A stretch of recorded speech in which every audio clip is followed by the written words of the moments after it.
Hello, everybody. My name is Nick Longo. I'm from Longo Designs here in Los Angeles, California. So for myself, I'm a brand and packaging designer. I work with primarily food and beverage companies. And one thing I've noticed is we've really kind of done a lot and talked a lot about designing, obviously, first for our client, making sure they understand what we're doing. Secondly, the consumer. That's the ultimate decision maker, right? But there's a space in between. And it comes up every once in a while in these conversations with my clients. And that is the retail buyer. And they're this like silent little player in the middle of our entire equation. And they're the make or break. They're the ones that like, yes or no, this will go on the shelves or not. And I've gotten feedback from a lot of retail buyers telling me certain things about the design at hand that we were kind of trying to get in, but we're not even talking to them. We're not even like having a conversation to find out. And if anything, that's the biggest like disconnect when it comes to what we do and how do we get it into the marketplace. So I've wondered all this time, what makes them decide on what products make it or break it? This is going to be like a complete eye-opening talk and pulling back that curtain on them and their trade secrets and the ones that we get and we got shared from the retail buyers that we talked to. These are insights that every designer needs to know, I think, before designing their next project and their next brand design for packaging and anything that's going to be consumer-based. So what if you can get inside of the mind of a retail buyer? These are the gatekeepers who decide which brands make the cut and which ones actually just don't get into those stores. So it's kind of an investigative style session that I wanted to do, seeing what secrets they have shared by these retail buyers. So the goal, I just wanted to dive deep into these and see what trends they are loving, what they're hating. And we also want to share some insights on how leveraging unique print designs, applications, techniques, materials, finishes, all those great stuff to help elevate that packaging and make it stand out. This is actionable concepts and unique insights that come straight from the people who influence the consumers and what they see. Whether you're working kind of in the indie food space or if you're in these established CPG brands, this session will help kind of like arm you with the knowledge to create the packaging that wows the buyers, thrills the clients, and then sells the products. So the backstory here too, retail buyers are these gatekeepers. They decide what makes it onto the shelves, yet the designers get to rarely get the direct access from these folks to know what's working and what's not. So we're going to get in a little bit into that a little bit more, but I do want to show you a little bit of something that I put together. This is a disclaimer because the insights here are purely shared in this presentation and they're based on the direct conversations that I've had with these retail buyers. They reflect their personal opinions and the experiences that they're finding in the industry. This does not mean that any design that we discuss here is bad. It just simply may or may not have met the strategic, commercial, or logistic expectations that the buyer was looking for at that moment when they were selecting products for their shelves. So our goal here is to provide designers with an inside look at the decision-making process so they can create packaging that not only looks great, but also instills that confidence in the buyers and gets products to sell into the stores. So my first question I asked them was very, very simple. It was a long one, but it was simple. When evaluating new products, how much weight do you place on the packaging design compared to the product itself? What elements of packaging immediately catch your eye?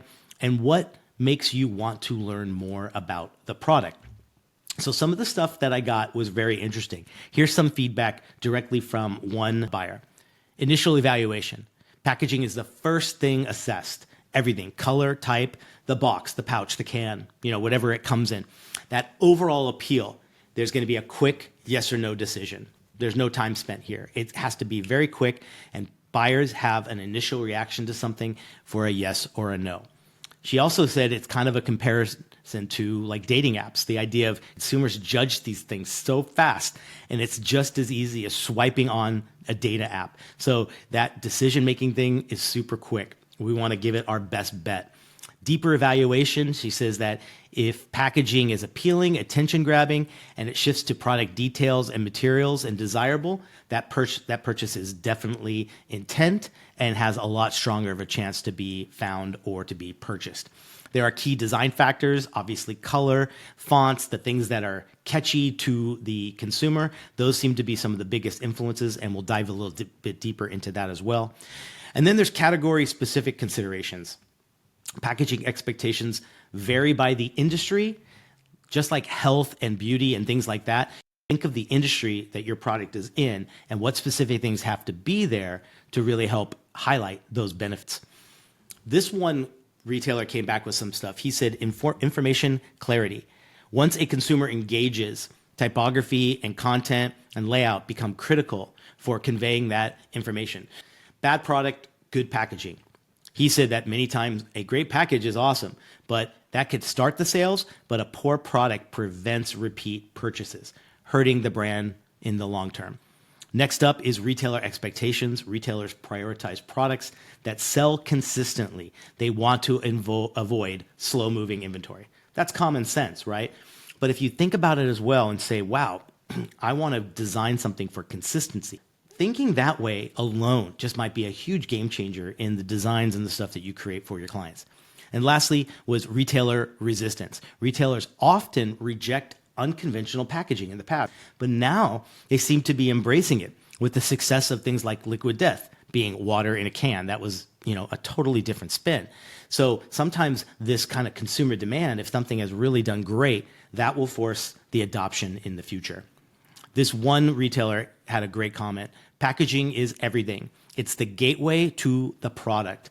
She says that 60% of her decisions are truly influenced by the packaging, with the rest being on the product itself. Because if you think about it, you can't taste every single thing that's in the store, right? That would be maybe a choice, a decision maker on if you're deciding on something or not. So where does it all fall on? It falls on the brand, the design, and the packaging, and that has to do it. So some of the ones that she wanted to highlight as well, love these ideas. You got everything from, she said packaging carries 50% of the weight in her decision making. For wines and spirits and beers, these kind of stood out when she looked at different elements.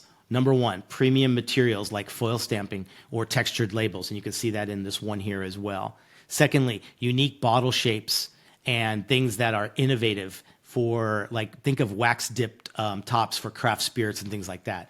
And lastly was heritage storytelling. Does the label or the box or whatever evoke sophistication or craft? And where you get to kind of show that off is the storytelling, is maybe some of the clever copy that's written on there as well.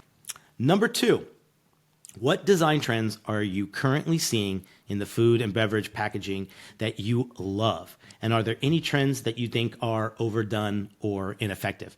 And wow, did we get a lot of response for this particular question? Because I think, again, these are not trends. These are just more like, are there particular elements that really do stand out? I mentioned trends to the buyers so I can really get some richness, and it would help them maybe answer the questions a lot better. So some of the ones they said, she says, I love colors. I love big, unique fonts. Some brand packaging or refreshes that she's seen that come to mind include this one here, which is Popcorn for the People. Really, really cool. I love that one. I'd never seen that one before. Looks really, really cool. We've all seen the Poppy brand. They've kind of reinvigorated the beverage market by creating kind of functional and more healthier sodas. Now they're being, heavily copied all over the place. But look at what they did. They gave it big, bright, fun colors, unique kind of personality in their fonts. The last one she mentioned here was the Flings. This is kind of like a toaster strudel competitor as well. There's a sense of excitement, joy, and fun in all three of these. And she really wanted to reiterate that idea that this is something really cool. There's an attempt here to give the buyer, to give the particular consumer this sense of fun, joy, and excitement in all of these brands. Another good trend they found was this, throwback to nostalgia. And this nostalgia and vintage has such you can't even call it a trend anymore. It's just an aesthetic, because it does kind of go back to simpler times, and it makes you reflect and think of something from the past, which is like a good thing. So she loved a lot of these vintage fonts and colors like you see here on the left. beautifully done. This was a great one that Olipop did for more like social media and things like that. But it was a way for them to play in that world as well. Secondly, she mentioned transparent windows, showing the product inside. That sense of authenticity sells well. And she found that this was becoming another little area of success when the brands show off their product through a window, or like the top one there, through a glass jar. Some other good trends they found was when the brand being more natural or more eco-friendly or maybe more simplistically based and less ingredients, they found that these illustrations and things that were very artisanal throughout the brand packaging made it more trustworthy. Some bad trends they found. This was interesting. They talked a little bit about the Gen Z, particularly the Y2K kind of movement that they saw in so many things. And this is where they see it as a trend that has a time limit. Like this one just has a moment in time of success. And it's so distinct now of its style and its aesthetic that it kind of lost its steam very quickly too. So they were trying to say this idea that yes, it's great, but if it's already gone, do not adopt that kind of, that kind of look, and do not adopt that as a kind of like moving forward with a brand. They found that collabs and like limited edition stuff for brands worked really well in here, but no one's truly succeeding in this look for long term as their core brand. Again, it worked better in collabs. It worked better with things that were a little bit more seasonal and wanted to make an impact quickly. So it was kind of interesting to hear that as well. Another bad trend they thought was this idea of too much minimalism, like to the point where, it's almost like what's going on? There's not a lot here to even help me make my decision. He said that there's very much exceptions to this rule. They have certain brands that are very minimal and doing quite well. But when it gets too far to the point like this packaging becomes so stripped back that it loses character and it feels generic. And these tend to be higher price point items in most cases too. So this idea that it's feeling generic, it's lost some character, and it has a very high asking price, no one was buying it. So just an interesting insight from them as well. Another bad trend, like I mentioned, we got a lot in this particular question. She said that there's just too much greenwashing. And by this, it's just any product trying to fall into the green, eco-friendly, sustainability bucket is doing it all the same. And by greenwashing, meaning it's just like everything has greenwashing.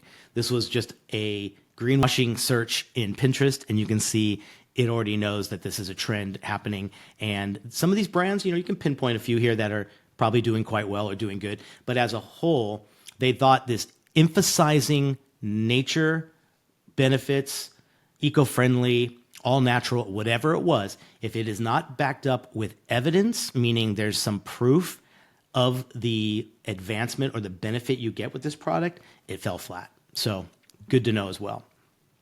She also wanted to mention too, excessively loud designs, particularly in the premium categories of whatever it might be. They were starting to kind of cheapen the product. So people thought because it was maybe a very expensive one, and it's very premium in that way, that they can go extremely loud. And again, exceptions to this rule, but when it gets too much to the point where it's so loud and it's just kind of chaos that it could cheapen the product, and then again, matched with the price point, there's a disconnect, and the consumers were just not going for it. So something to consider if you're in that zone. All right, the next question. Number 3, how far can a brand push boundaries with unconventional or daring packaging before it risks alienating the client? Can you share some examples of bold design that has worked and a few that haven't? So first one they found, I had never seen this one, and I just fell in love with it like the minute I saw it. It's called Fishwife, and it is albacore tuna, smoked salmon, different things like that. And I believe they're in little tins, but they're in this box. It's a great example, she said, of bold packaging with a unique product. It's almost has this like graffiti-esque look. And while it's really busy, there's a quick read that instantly gets the point across of what this product is. So it has like that perfect match of pushing, but still telling in clear form what this is. She thinks there's a way that this might initially intrigue the potential buyer. And then the fact that it's got this beautiful kind of like commonplace vibe when you see all of them together. She mentioned that not only her, but some other retailers, when they bought into this brand, they didn't just buy the one SKU, they bought 3 or 4 because it really created a store within a store when this and maybe 2 or 3 other SKUs from this brand were next to each other on the shelves. So you can see the common thread here, right? In the way it's designed and how just the color and some other things change per SKU. She said it did so great because of its uniqueness, but again, it's very easy to understand what it is. This was another one she brought up, saying that this unconventional thing will work if it's done right. And if it comes from the brief, it comes from the target that you want. If you wanted the super minimal, clean vibe, right? How else can you do it? Maybe bringing in color, and the colors of the rainbow could be your solution. And the example here she showed was Sodas of America. This is very simple and super effective the way she said it. Again, it creates that store within the store. This is all one brand, even if you have 12 of them lined up next to each other. Some other positive things where they push the boundaries is the vessel itself. What is your product coming in? And is it different or unconventional to what we're used to? Liquid Death, putting water in cans, right? Right there off the bat. We talked about that earlier, how at first it was weird, but the consumers loved it, so everybody is adapting to it. I think even before that, the boxed water account, that was even different. That was putting water in the box. Notice both of those are not in plastic, and we'll talk about that in a second. Graza, not only did they do the typical one where they put it in the squeeze bottle with the little twist top on the top, that was unconventional, but even more conventional was what they put their refill in. They want you to keep that bottle, but the refill comes in this can. And again, you've never seen olive oil in a can. So these unconventional packaging vessels were so unique and cool, and it made people kind of like take a look. It stood out, and it definitely looked totally interesting to them, to the point where they would try it. And of course, all 3 of these huge success stories in the industry. Some other positive ones they mentioned here as well. This idea of putting bold work out there, really fun. These cartoonish styles and these kind of like comical things that have a brand voice that are totally different. She said some of these really related well with people. And 2 examples here, Magic Spoon and the Grown Ass Mac. One thing she loved was she found adults were buying these because they tapped into, again, nostalgia, cereal and mac and cheese, but they created them in a more adult way. These have good benefits, particularly Magic Spoon. It's got great macros, it's high in protein, it's low in carb. The Grown Ass Mac one as well, they did it with unique kind of more grown-up flavors with truffle oil and different things like that. But there was a throwback to nostalgia and being a kid, but also being an adult. So this idea of how they pushed it and almost made kid-friendly packaging, but geared more towards adults, was a huge success. And again, both of these brands doing absolutely well in most of the retail spaces that we talk to these people with. Some other positives was this idea of using bold and innovative things that are very intentional. Both of these using holographic foil was a unique thing to really not only stand out amongst the competition, but to create a certain playfulness there as well. When they're in stores and the way the lighting can kind of, reflect off these things and grab your attention, both done in a totally different way, but super tasteful. One of my participants in this, he's in the craft beer space as well and does a lot of buying for that, in particular bottle shops and things and different retailers that carry craft beers. And I had asked him specifically, because I'm in this space a lot, I said, what's not working? Because I really want to know. I don't know if you can really pinpoint what's working in that space because it's so different and so new. But he did have something very interesting about what's not working. He said overly flashy or overly comical ones might grab your attention, but there's a bit of confusion here because the premium beer market is not cheap, right? A 4-pack of these things can be anywhere from $16 to $20. And what he found was if it went over the top and was a little bit too overly flashy, the consumer kind of perceived it as a cheaper brand, then saw the price and didn't make the connection. And he mentioned there's a very nice kind of like happy medium between super formal and very classy and fun and cartoony. There are those kind of spaces in between where he's starting to see brands do really, really well at his different shops. This was another one. This is Alice Mushroom Chocolates. And it was so cool that this one buyer, when he brought it up, I had just seen it at a store. And I was confused. I didn't know what it was because you do not see the chocolate. These pictures show it. But if you just saw that, you would automatically think maybe it's breath mints, maybe it's kind of something, maybe it's gum, just because of that vessel. So here's where that doesn't work. Again, like I mentioned, there's exceptions to all of these different things. But where it didn't work was it was too small of a real estate where the text was too small.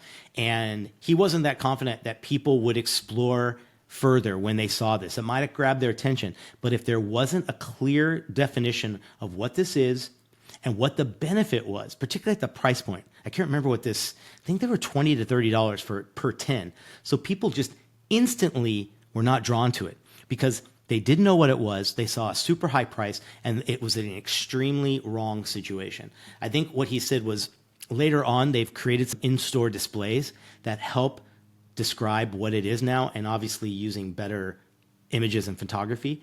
And by no means is this bad. I mean, it's beautiful, right? It's really aesthetically pleasing. But let's think about what the retail buyer is considering. Another spot where it kind of failed was this original bottle that was done by Blue Stripes. And this was cacao water, and it's water from like the cacao bean. And they were very ambitious and really, I got to say, that was quite brave of them of creating a whole new bottle. I'm assuming they had to manufacture that from scratch. That's a complete custom bottle to start with. But it was just a bit too weird. People did not attach themselves or understand and connect to the novel packaging that was presented here. So when they rebranded, the success has been over the top with this new one over here on the right. So sometimes trying too much, the buyer said, was a little bit overzealous and just didn't work. The next thing that they also wanted to say was a negative and to avoid was using overly edgy and combined with dark tones. There was something unique about some of these brands that were technically for like lighthearted snacks, like very just comfort food, right?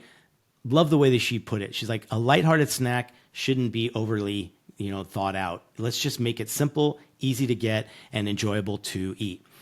Some of these she found just went straight to clearance because they were too dark and too overly edgy for a very lighthearted brand. So question 4, how important is sustainable packaging in your decision to stock a product? What advice would you give a designer trying to integrate eco-friendly materials without sacrificing aesthetics? I also should have put in there without sacrificing cost, because one of the things I've realized is when a client's really ambitious about doing anything in the eco-friendly world, we find out that, a lot of times it's too expensive to produce or manufacture because it's just not done in the volume that traditional simple printing or packaging is done. So they're usually met with a shock there when it comes to that. The one thing she's saying, though, is there's not currently a huge influence for her in stocking a product that really pushes eco-friendly or the sustainability. She thinks that there's enough consumers out there that are specifically looking for beverages that are not in plastic. They want them in cans and they want them in bottles. And this is kind of a way that people get to participate in it by making a simple decision. But the reality was, she says, people want the idea of sustainability, but there aren't many that will hold that principle too tightly that it will influence their decision on what they are buying. This one buyer wanted to point out, he mentioned that the best part of sustainability is when it serves a purpose to the consumer by either lowering the price or lowering the bulk, meaning the volume of it. And 2 examples are like concentrated cleaners and detergents and bar soaps that are becoming more and more popular. The reason here is there's less water, so it can ship and it's less weight, more concentrated, more usage. And that is a bit of a benefit to not only the retailer because of space on the shelves, but to the consumer because they can feel like they're participating in something that's sustainable. But actually, it's just a clever way to get it through there. And I love this idea because this could be something that you as the designer can offer to your clients to say, hey, here's a new trend. Maybe try doing a concentrated version of the cleaner that you make. There's super benefits to it, and retail buyers want to see this. Number 5, how much does storytelling matter in the packaging design you select? What are some ways designers can use visual and textual elements to effectively convey a brand's story? Oh, I love this one. We got into so many good ones, which is great. Okay, so this one retailer said to me, he goes, it matters 100%, especially in our store where there is no additional marketing materials or explainers. And by that, he means like in-store merchandisers or things. There's no room for that kind of stuff. There's no room for big kind of like shelf talkers that kind of give more benefit to the product that's right next to him. So he felt strongly that a packaging needs to stand out, look appealing, but clearly explains what the product is or its backstory or why they chose specific ingredients. He finds that a lot of times what brands are doing now is when they have a very unique ingredient offering in their things, they do have to kind of introduce it to the consumer with a little bit of emphasis. Oatly was a perfect example here. The way they take advantage of the 2 of the 4 panels and almost turn them into infographics. They're just like contagious. You just want to read them, right? There's so much fun stuff going on there. And then this other brand here on the right does the same thing where they show the process of how it's made. And the illustrations show the path and the ingredients and the care taken in there. And again, that's just helping not only the brand, but the retailer connect with the consumer. So the more you can do that kind of checks all the boxes, the better. These look appealing, they stand out, but more importantly, they tell the consumer what the product is. So this one retailer gave me a great line. Storytelling is everything. Being able to have a compelling case study that explains the decisions, sorry for the typo, and the reasoning behind the design elements. These considerations obviously take the brief in mind and bring it to life. You can see this beautiful packaging here does that by storytelling. It has a little bit like of a timeline there, talking about the process of how they make their product. All these things, storytelling was a huge plus that most of these retail buyers really wanted to emphasize they were seeing a lot of. When I asked specifically about showing me some elements that work, these were some great brands that stood out. This is packaging that not only tells the story, but it embraces the personality of their brands.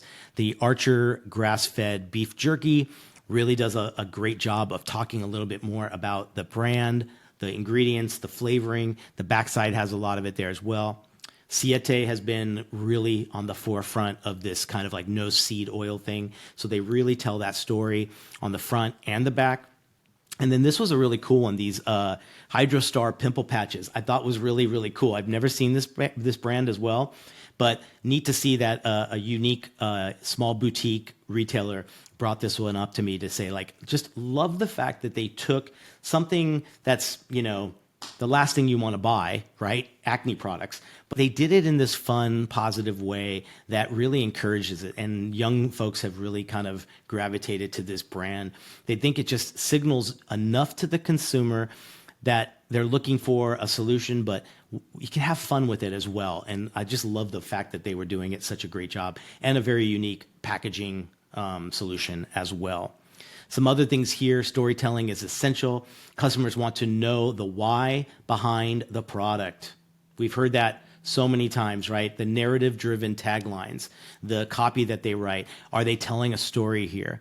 Are you incorporating graphics and icons with that subtle nod to the brand and what maybe their ingredients are, and giving these illustrations that have a quick read? Let's say you're doing like this Tribe protein bar here on the side. The fact that it's 100% natural, there's energy, maybe it's keto friendly, maybe it's plant-based, whatever it is. You can provide those quick read icons. Consumers are very used to those now. And that's a quick read. Remember, if we only have those 2 seconds, sometimes an icon and a series of icons can read much faster than a few bullet points of text. Question number 6. What are some common packaging design mistakes that you see from independent brands? How can designers and brands avoid falling into these traps? So one of the first ones, and this goes back to the minimalist or the ultra minimalist one we looked at earlier, they were mentioning, again, exceptions to this rule. This is just their opinion.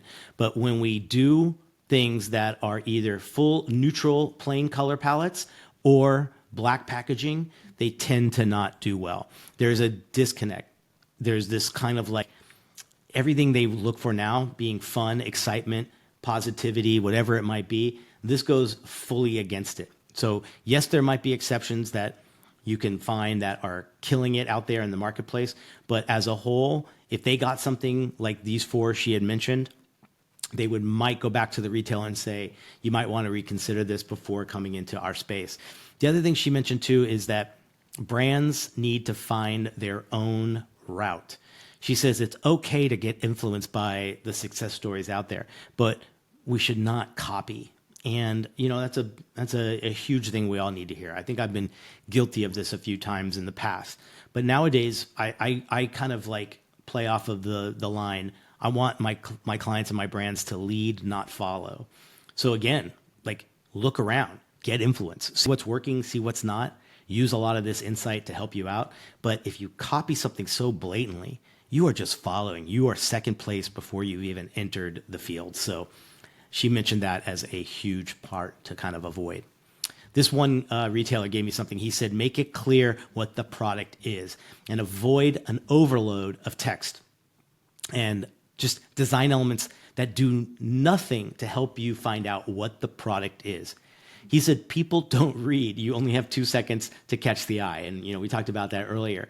And to get them to understand the product is the first thing. Then comes the attitude, the vibe, the personality, the stories, and all that. But they got to know what they're looking at. And the three that he, threw to me were these, because at first, you don't know what these are. And will we go past the 2-second mark to understand what they are?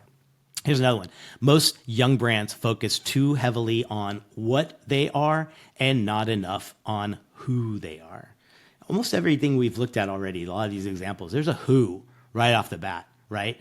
They're concentrating too much on what they are. And when it's what, you commoditize a brand very quickly. Particularly, they said in this natural products space as well. Because again, if you do something that's like that greenwashing we looked at earlier, you're obviously saying what it is, but people really want to know who you are and why you exist. What benefit are you going to provide to me if I buy that? So that was an interesting little bit of insight as well. All right, question number 7. Based on your experience, what one piece of advice would you give designers who are working in the food and beverage area to make their packaging retail ready and irresistible for buyers like yourselves? We got such good content here. And of course, no one just gave me one. They gave me multiple, which I'm super thankful for. That was awesome. So packaging should be on trend, bright, unique, and clear.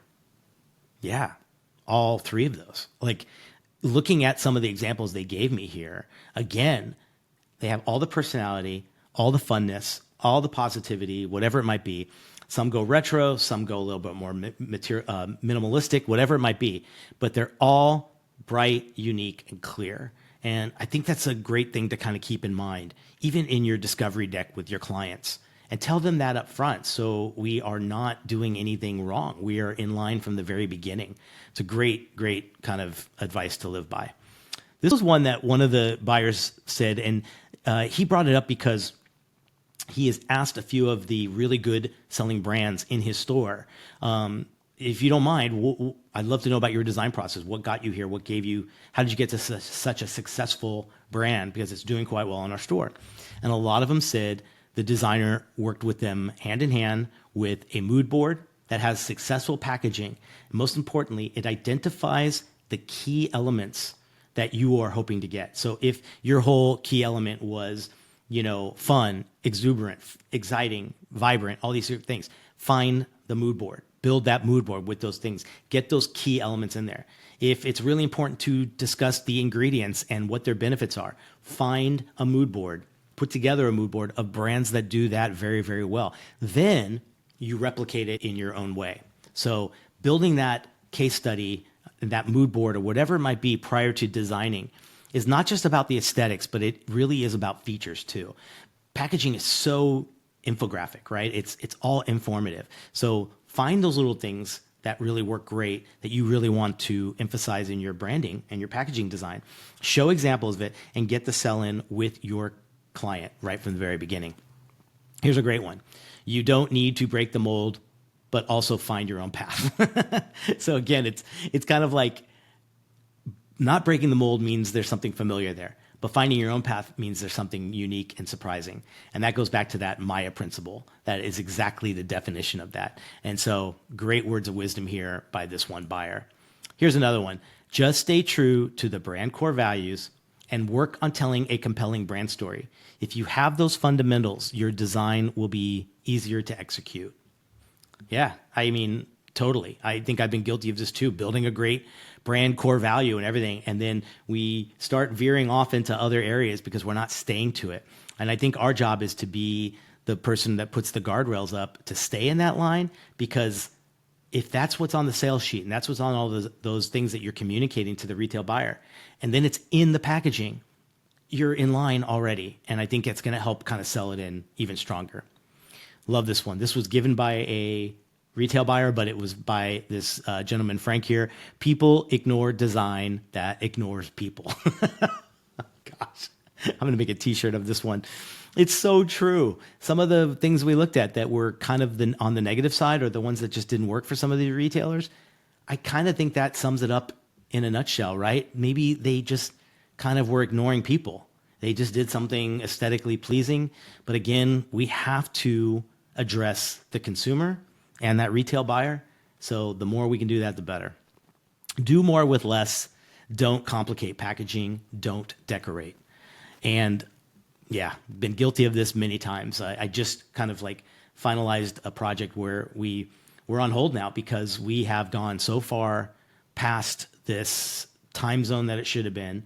Other stakeholders have come into the picture from the client, and we were trying to fix it by applying Band-Aids to a design that just wasn't working for everybody. And this, when I saw that don't decorate, I was like, gosh, that's exactly what we were kind of doing for the last maybe 2 weeks. And that's why it kind of, is not successful. So I'm going to take this one to heart as well. Just a great lineup. This was just pure gold. The one buyer that gave me this, he said, have a few well-considered and crafted assets. And here are the examples. Number one is a beautiful word mark. And Chobani is, I think, such a great example of that. This thing's going to go forever. Like, there's no rebrand needed for this one for such a long time. A timeless rebrand, in my opinion. So you got that. You got your beautiful word mark. Next up, have a powerful brand icon. Monster Energy, great example. Again, there are exceptions because you can go right to Goodles, which doesn't really have a brand icon. They have a beautiful word mark, but they're getting away with just one. But the reason we're bringing them up is they have beautiful food photography. Again, giving a signature look, a signature vibe, whatever it might be, to the photography across the brand is a great common thread. And they do a great job with it. With the dripping cheese, everything's on a fork, looks irresistible. Great job. Next up, number 4, a distinct brand color. Always try to get that across, because primarily if you're working with a brand and it's going to go into tons of different brand extensions, having a core base color to apply to that brand, whatever it becomes years down the road, will help with brand consistency and storytelling. Bonza is a perfect example of it. Like, if you go to a pasta-like area of a shop right now, I guarantee you, Bonza is standing out like crazy. It might look like a simple design and you say, like, I could have designed that, in 10 minutes, but there's so much behind that. And the fact that it is a standout now in there, and it has created a whole new area of the pasta area, which is protein pasta. So they were a game changer. Kudos to them. And I think that signature orange was a huge, huge factor. Lastly, having a unique packaging structure. Now, this doesn't have to be like a custom bottle. Obviously, that could be out of your budget sometimes.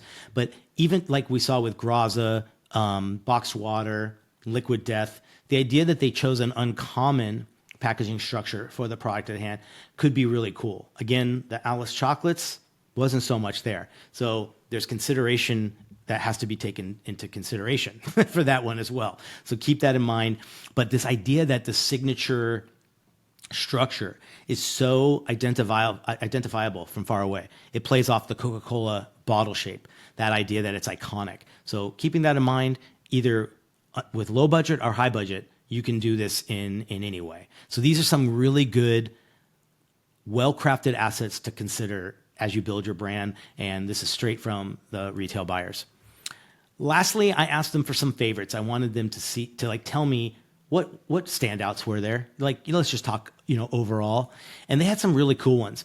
This one is a collaboration design between Foxtrot and Haywell, which is like a functional energy drink.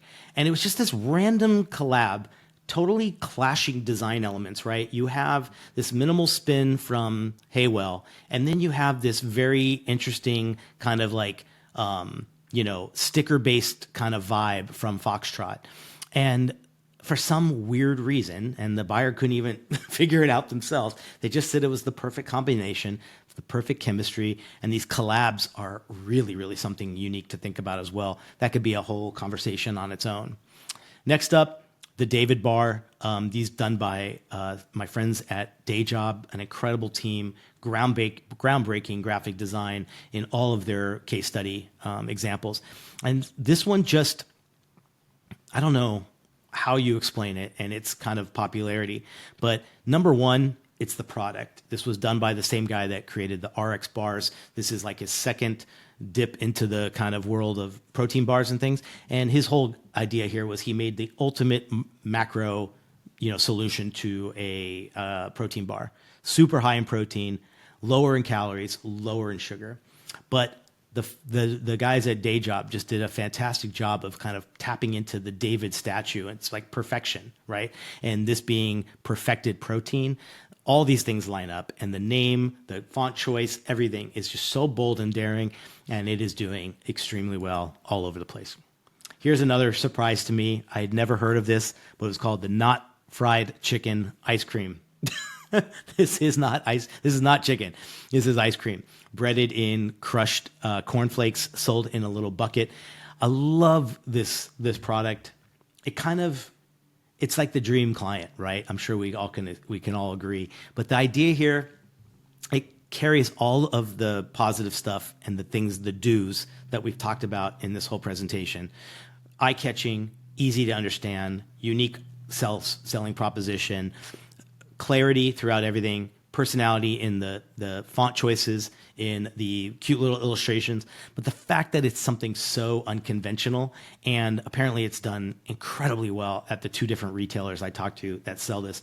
Again, just one of those unexpected little treats, and well done.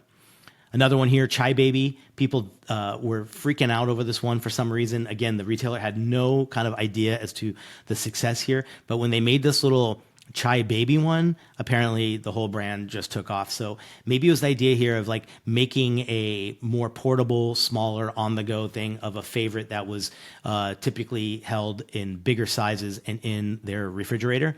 Something about the mobility and the ease of this one just took off. But again, cute little design, great color choices, simple to see, easy to understand. We know what it is. Check, check, check, right? It's working.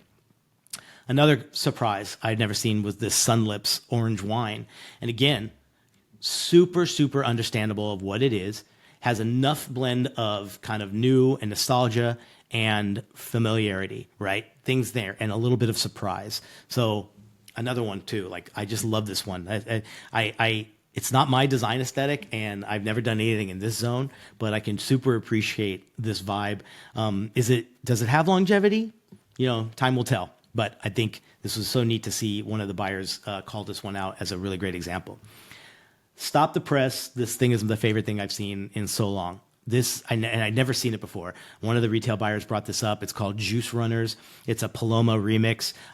What a beautiful can design. But even better is just the photo styling of this one and all the richness and the blurred stuff in the background. I love this one. This is just absolutely beautiful. Apparently it was doing quite well with this one retailer in the craft spirits kind of area, and he wanted to mention this one as a formidable kind of like winner of the year. So I agree. I think it's got the perfect balance. Just beautiful. And lastly, this one as well. I'm so glad one of the retailers brought this up. It's called Dadgrass. It's a mild dose THC gummy. The idea here was that there was something about the vessel, this bottle and the cap, that reminded people of like old instant coffee containers from the past and maybe even the current, right?